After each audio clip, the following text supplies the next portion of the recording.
This morning I want to focus on one verse, and I think it's kind of one of my life verses. It's one of the things that really speaks to me. I come back to this quite often because really ultimately everything in life is about relationships. We talked about this briefly last week, and I'm doing a really short series, but really ultimately everything in your life that matters is relationship.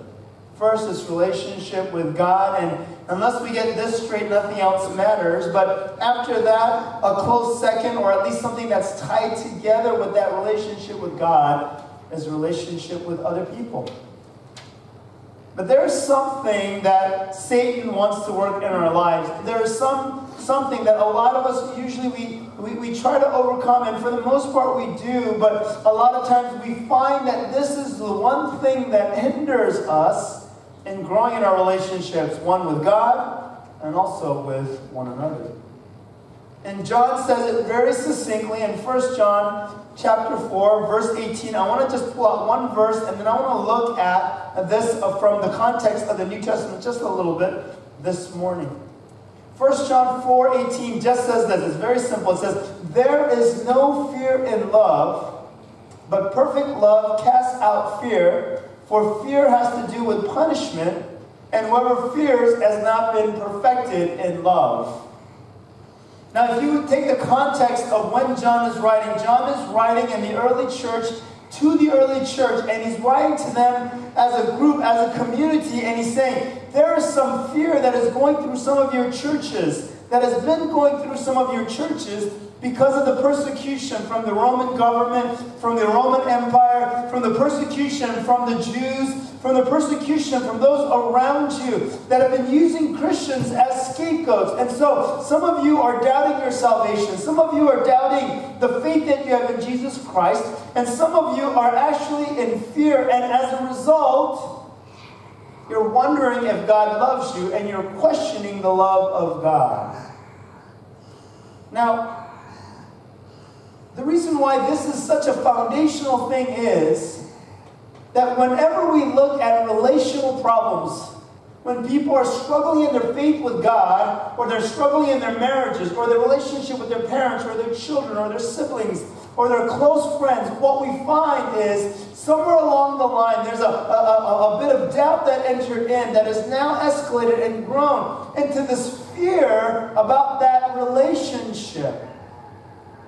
And when we look, and just in our life from our experience, and when you look in the Bible, what you find is that the Bible speaks of two kinds of fear. There's a good kind of fear, the kind of fear that keeps us from being idiotic, when we're young and jumping off the roof of our house into the swimming pool in a dare, or, driving our cars just because we can on an empty road at 100 miles an hour, or maybe these are more guy things, but there are things that keep us from doing stupid, juvenile, immature things. And if you look back upon your life, you've probably done some of those things. You've done some things on a dare. You've done things that you ought not to have done. You did things that your parents would not approve of, that you yourself know, even as you're doing it, is foolish.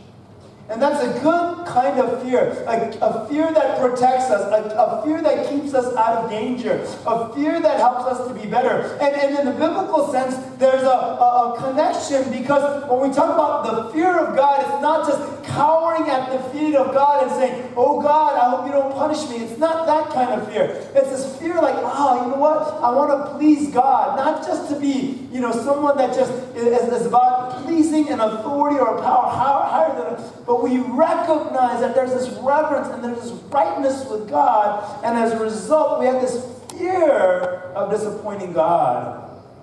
We have this fear that drives us to be better. We have this fear that keeps us from doing dangerous, idiotic, foolish things. And for the most part, this fear is good. But there's another kind of fear, the one that John is talking about here, that is harmful. And it's what maybe the Bible sometimes calls the spirit of fear. It's where we become timid. It's very interesting because Christians are very good about being mature and wise as you get, more and more along in your spiritual faith, about not doing foolish and stupid things. And yet we are supposed to be the greatest risk takers.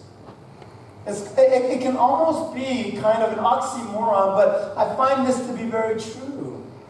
I mean, let me give you an example, because this is what's on my heart the most, in my life, in this stage of my life right now. It's all about raising my girls.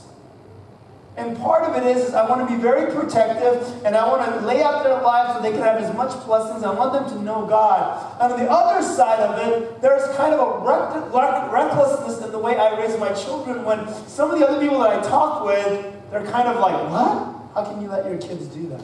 Let me give you an example.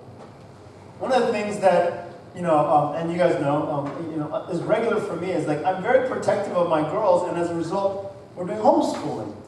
It's not something that's easy. It's not something that's always, when I think about it, like it's in my best interest. It drives me nuts sometimes. But the reason why is because I see the public schools, and I see the social areas, and I see all the things that they would be exposed to. And in one sense, I'm very protective. But on the other hand, I'll take them to the Philippines or to a third world country a month at a time. When Ellie was like 8 years old, we went to the Philippines, and basically for a week, she just kind of ran around with the Filipino kids.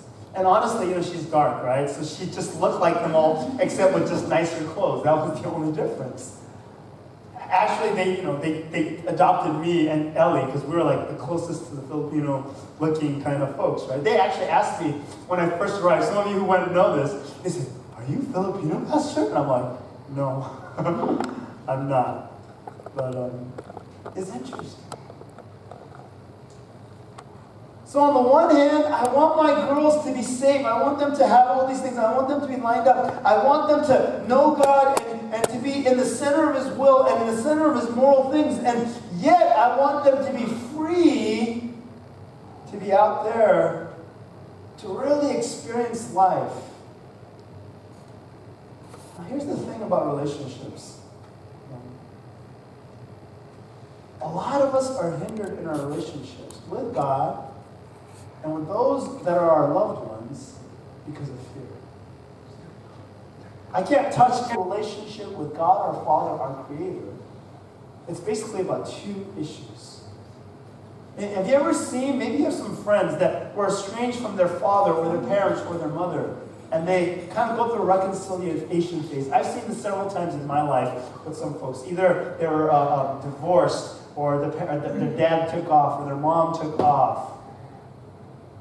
And later on, they kind of found out that one side or the parent or the child wanted to have a reconciliation. And as they did that, they started to meet. And I saw some of the process. I don't know all of it in depth and detail. But I could see some of it echoed even in my own life, even though I didn't go through as extreme a reconciliation. And what you find is that there's two basic issues tied with two kinds of fears. Number one is the whole fear of abandonment. Whether we know or not, we all have it. That's why when you're a little kid and your mom goes to work, or your parents put you in preschool, or the first day of school, you freak out. Maybe some of you didn't. Maybe you guys were just so centered, and I know there's kids like that. My older daughter, Catherine, first day of kindergarten, she's like, oh, and then she's like, bye, and then she didn't even turn back and look, and we're all like, bye. She just goes off, right, to school, and never had a separation anxiety. And, and I look back upon it, it's because we were so good at making her feel safe. No. She wasn't afraid of abandonment, but that was just partly her personality. That wasn't her fear. But all of us, to a certain extent, we have this fear of abandonment. And the way the Bible comes out about it is really interesting, because when Jesus came to this world, do you know what He did? Who did He go to? If we put it in the context of this, He went to the outcast and the abandoned ones. He went to the fatherless. And that's why Jesus says, you know what true religion is? He's talking to the Jews, the super religious people. He said, taking care of the widows who have lost their spouses, taking care of the orphans who've lost their parents. What issue do they have? They feel abandoned. Maybe by God. Maybe by other people. There's an abandonment. There's a fear of losing those that we love. And so maybe we cling, or there's some other reactions that come. And in Matthew chapter 9, I'm going to look at two passages from Matthew chapter 9, verses 11 through 12. There's a very interesting kind of dialogue that Jesus has with some Pharisees. And the Pharisees sees Jesus at this house, sitting down and eating with the greatest sinners in the Pharisees' eyes, the tax collectors, and then the other sinners, basically the ones that were known to be adulterers, the ones that were known to be cheaters, the ones that were known to have broken one of the 10 commandments or the various commandments, especially the more heinous ones. And they asked the disciples, why does your teacher eat with tax collectors and sinners? And the disciples, before they have a chance to answer, according to Matthew chapter 9, Jesus says, it's not the healthy who need a doctor, but the sick. Here's the thing.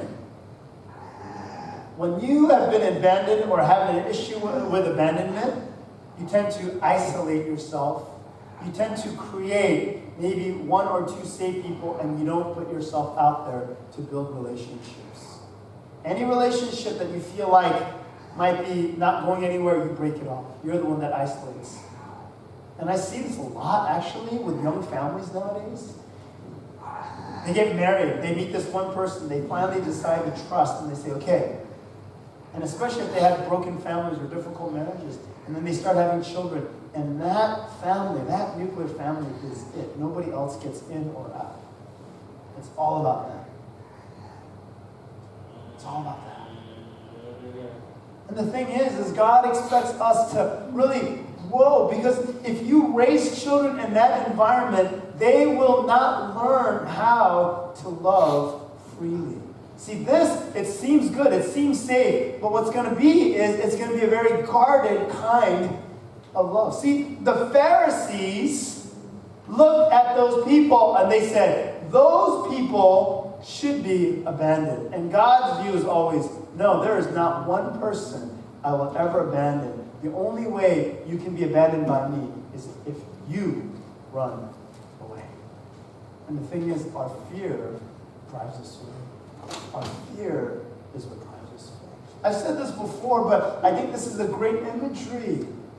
There was a painting done by a famous artist, and on it was Jesus knocking on the door. There's a passage in Revelation that says, behold, I stand at the door and knock. And Jesus is knocking at the door of your heart. He's knocking at the door of your life, saying, let me in. And in this famous painting, what you find is as he's knocking, there is no door handle knob on the outside where Jesus is. I don't know if that's the exact right understanding of that passage, but theologically to me it makes sense. The door to our hearts is locked from the inside to God. It is by grace that we're saved, but our free will is that we need to open up, unlock, and allow God. If we're able to overcome this fear of abandonment because we know God will unconditionally love us, that there is no condition set on our salvation, that what begins to happen is we begin to be able to love with abandonment, not with fear of abandonment.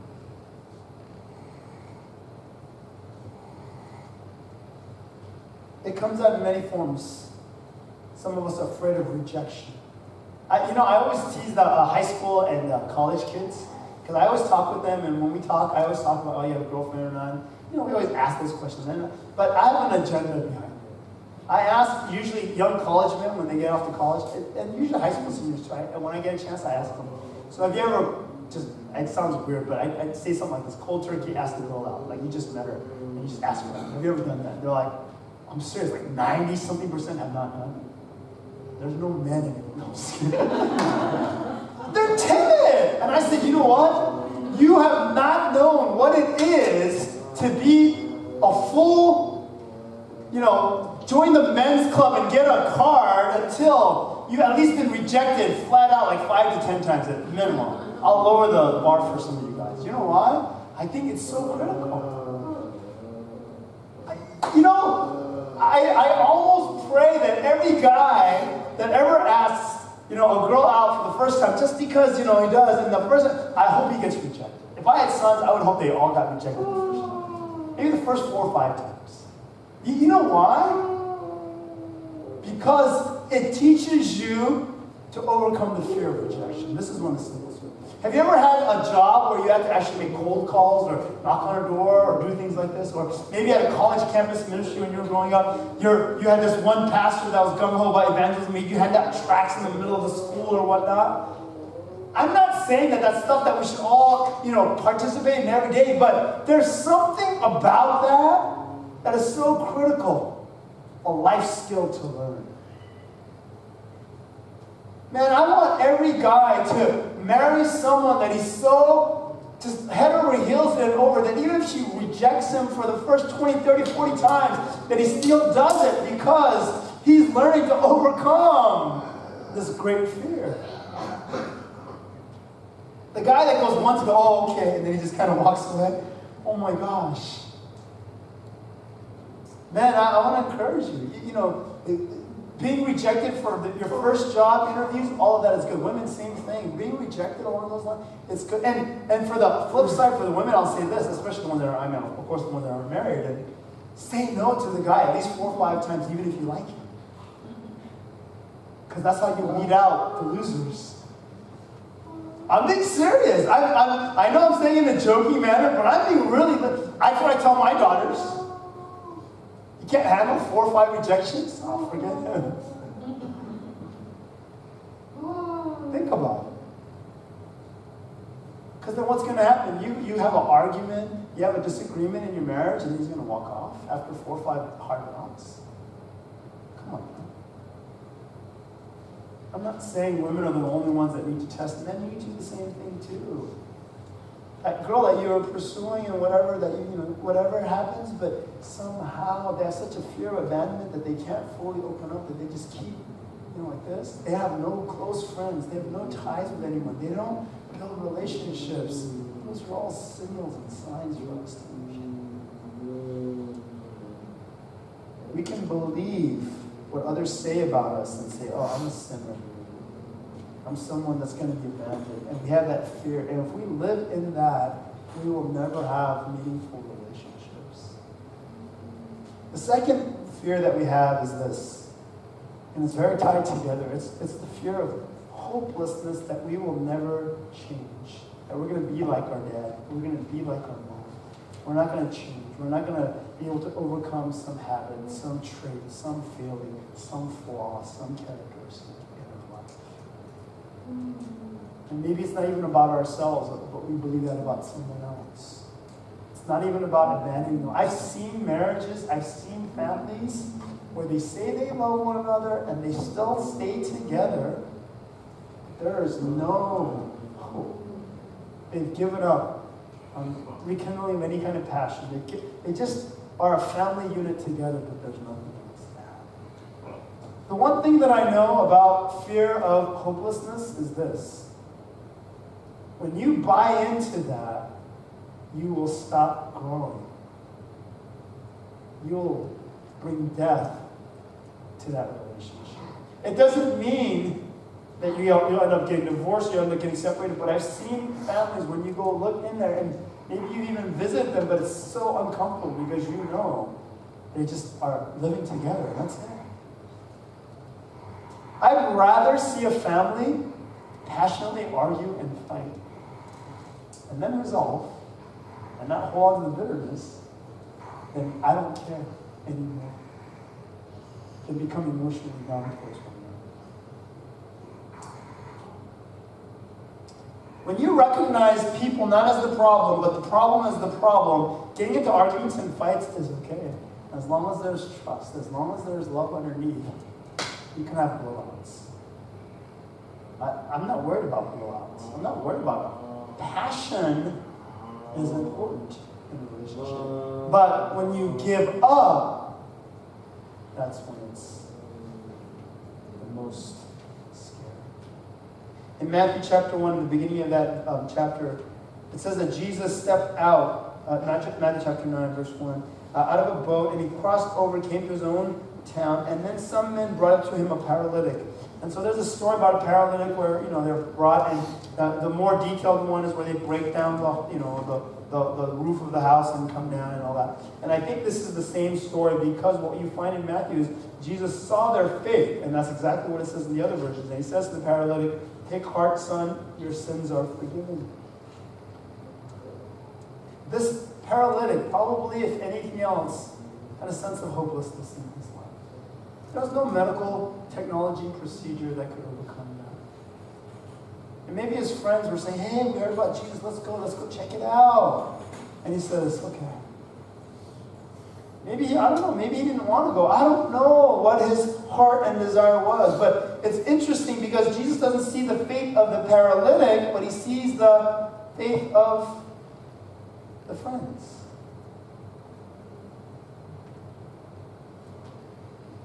You know what? Sometimes you need to be the faith of your loved one.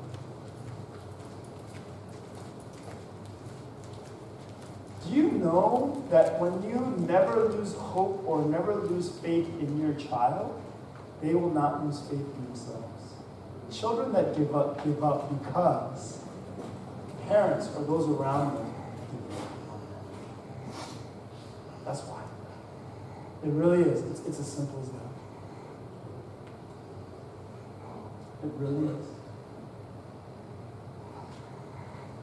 And here, you have to understand that Jesus says to us, not be healed first, not even be forgiven of your sins first. He says, don't lose hope. Take courage. Now, when Jesus says don't lose hope, he's not saying that everything's going to get right. The one thing that I know is in my relationships, the reason why I won't ever give up on my daughters, on my mom, on my, all my family, on my close friends, on my church members. The reason I won't give up is not because by not giving up, they're going to be transformed. No, that's up to God and that's up to them. But I know that I won't be adding a hurdle, that I won't be keeping them. That the potential for better relationship is there. I remember having these conversations over the years, and it's changed over the years, but I remember when I was young, when we were in college, we had this conversation. I remember when I was single, when my friends was getting married, we had this conversation. I remember when I'm older, when we started having kids, we had this conversation. And the conversation went around this. It said, in a marriage between a husband and wife, for you, whether it be a female or male, as a husband or a wife, what would be a deal breaker? What would cause you to leave your spouse? I don't know why we had this conversation, but we talked about it. And some were joking, once, but usually it was like, if they cheat on me, if I couldn't trust them. Another one was, if he just gave up, or she just gave up, and didn't want to do anything with their life. And just, if they refuse to go to church. There was like silly ones like that. If they're, I don't know. And some others had a little more honest ones that maybe we felt were a little more shallow with, if they just became completely incapacitated. I don't know how I would do that. But over the years, in Christ, as I was kind of thinking about this, and as a Christian, what I realized is, for a Christian marriage, honestly, there's no deal breaker. Jesus says, you're allowed to get divorced in the case of adultery, but what's not said is that you don't have to. When I was younger, I just couldn't understand that. Because I said, how can I trust someone who's done that, or vice versa?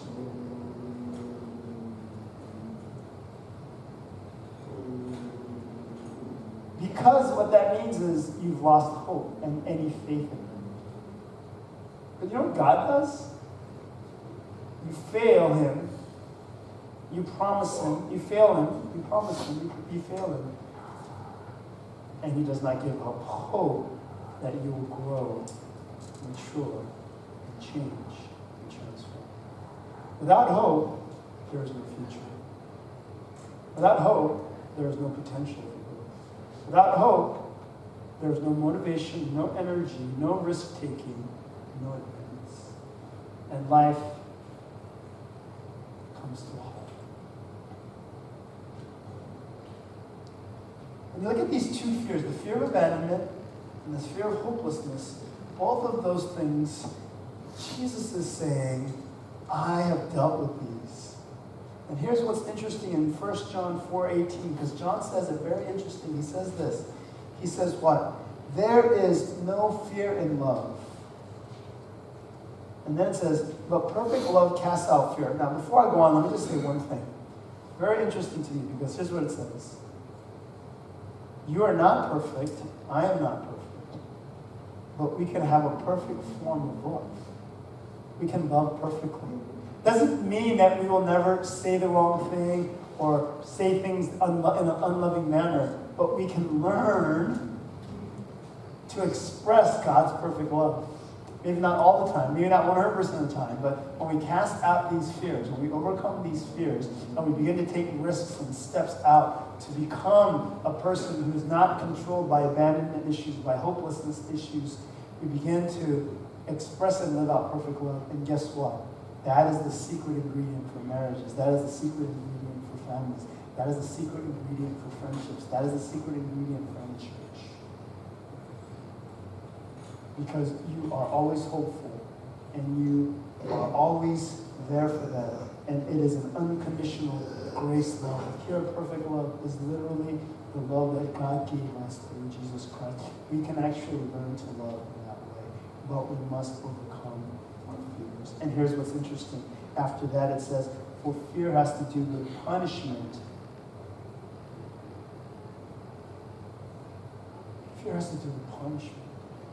Jesus has taken away any possibility of punishment. And so here's what it is. When you do risk-taking love, you may get rejected. You may have your worst fears realized. But the foundational thing is that nothing can separate you from God's love. I know this sounds just like almost, just Pastor James, it's easy to say, and it's hard to do, and I understand that. But I'm just telling you that unless we begin to step out and take risks in these areas, we will never, ever find love. See, the problem is that through all of our modern society, what is teaching us, if you meet that one person, you'll experience a love that's crazy. No, it is that when you learn to love the one person of Christ, then you'll learn how to experience this love in every relationship in your life. It's way better. It's way bigger. It's way more powerful. People are looking for Mr. and Mrs. Right rather than allowing Jesus Christ to transform us into people who know how to love as Christ in the right way. I just want to encourage you guys this morning. You know, I'm going to be seeing my family. My mom's side of the family will be there. Her two younger sisters. They're both in their 70s. My mom's turning 80. Their husbands, my mom's sister that's right younger than her, her husband is in the middle of Alzheimer's right now. They were really struggling whether or not to come. It's going to be a lot of stress for her in some ways.